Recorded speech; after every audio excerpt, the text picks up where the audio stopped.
Make a little video here on power steering. I added the power steering to this car. Originally was not a power steering car.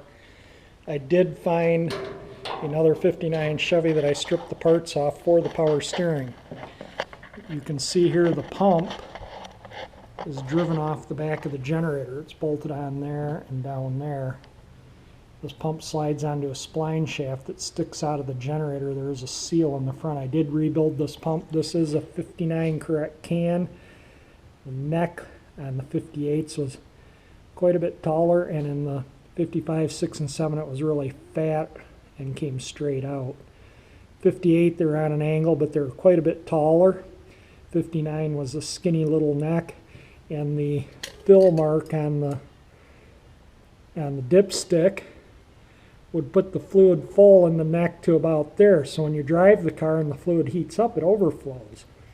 So I always just make sure that it's at the full mark when it's hot, not when it's cold, because otherwise you end up cleaning up fluid from your pump all the time. When it's cold, the fluid is generally down here in the can. You can see the top of the filter on the back of the pump. When you look down in there when it's cold, I don't know if it will show up or not in the video.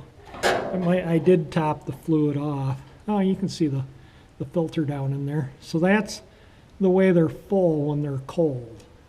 You can see the filter on the back of the pump. I rebuilt that pump totally, 100% disassembled, cleaned, replaced anything worn. Found all the parts on eBay to replace what was worn. I did buy brand new power steering hydraulic lines. I changed the steering gear so it has the correct steering gear for a power steering car. The steering gear ratio is a little different. The steering gear is not power assisted. The non-power steering and power steering cars had essentially the same steering gear, other than the steering gear ratio was slightly different. These hydraulic lines go down between the fender and the inner fender and the frame to a spool valve underneath the car.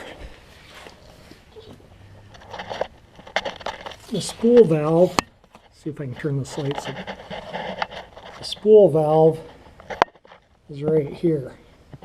That is attached, this is the bottom of the steering gear right here, and this is the pitman arm.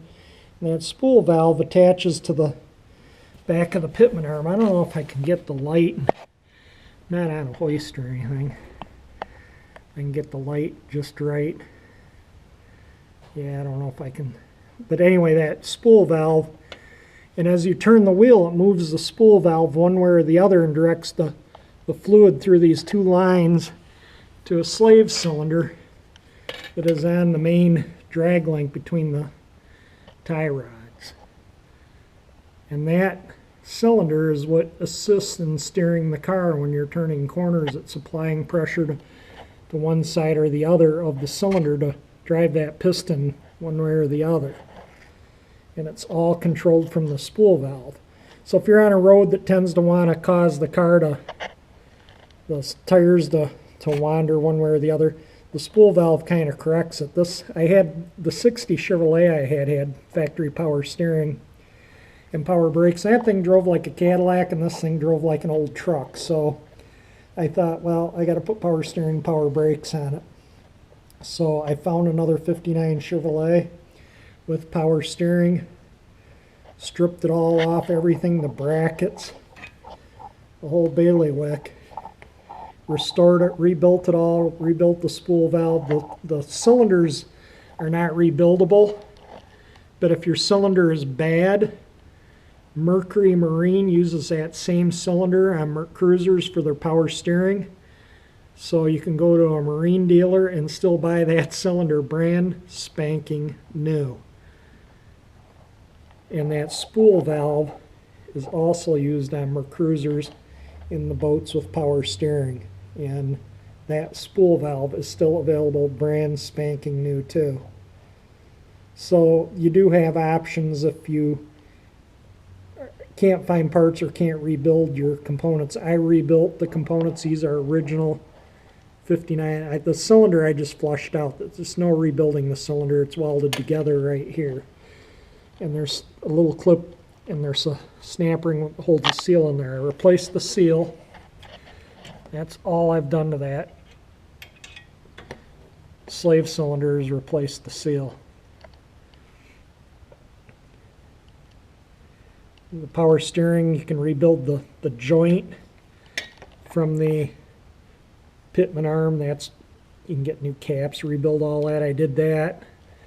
There's a cap on the end here. That's where you adjust the spool valve. So after you've rebuilt the spool valve, got it on the car, got the car running, put the car up on blocks, jack it up so the suspension, so the tires are hanging free from the ground. You crank up the motor, you adjust that so the wheels don't pull one way or the other when it's sitting there running.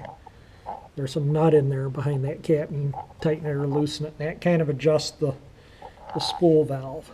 You can see where the lines for the power steering from the pump come down. They go through a little bracket right there. And then they curve around. I don't know if it moved the light.